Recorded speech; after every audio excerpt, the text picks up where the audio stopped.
Mababait ang mga anak ko. Hoy, Aling Charing, huwag ka na malungkot kasi may happy ending naman pala yung paghahanap kay Aling Eva eh. Hashtag na Eva, lik na si Aling Eva!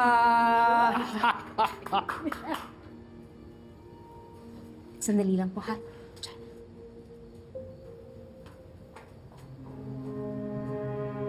Aling Charing, pa-milk tea ka naman. Ipatik mo kay Grace.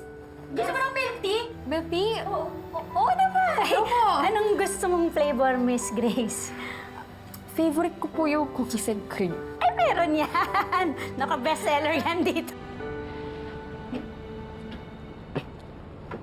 Mikoy, anong nangyari sa'yo? Bakit bigla kang umalis?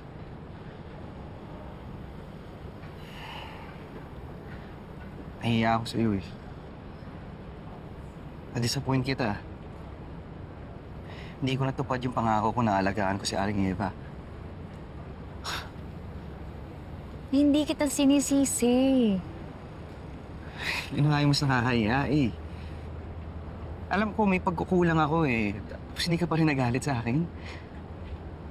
Wala na akong mukhang may harap sa'yo eh. Pulis pa naman din ako. Mikoy, makinig ka sa akin. Hindi niyo responsibilidad ang nanay ko. Okay?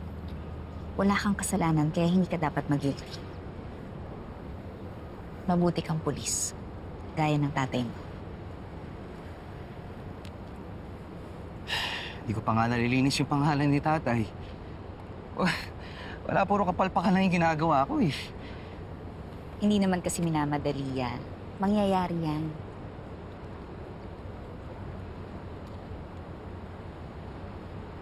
Parang sigurado ka.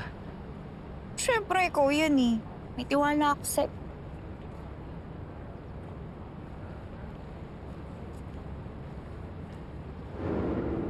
Ang misteryoso mo. Kaya type kita eh. Ha? Ha? Type kung hulaan kung ano yung iniisip mo. Migoy,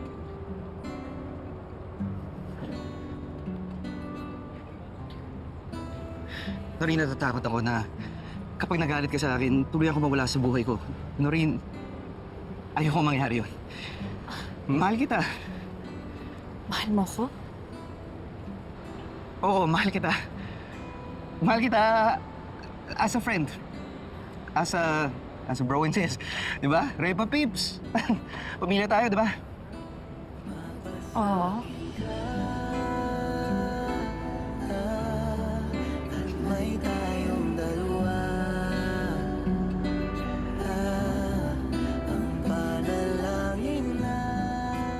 Okay ka lang ba?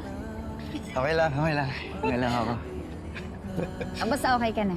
Okay na tayo. Okay na tayo? Kulit mo.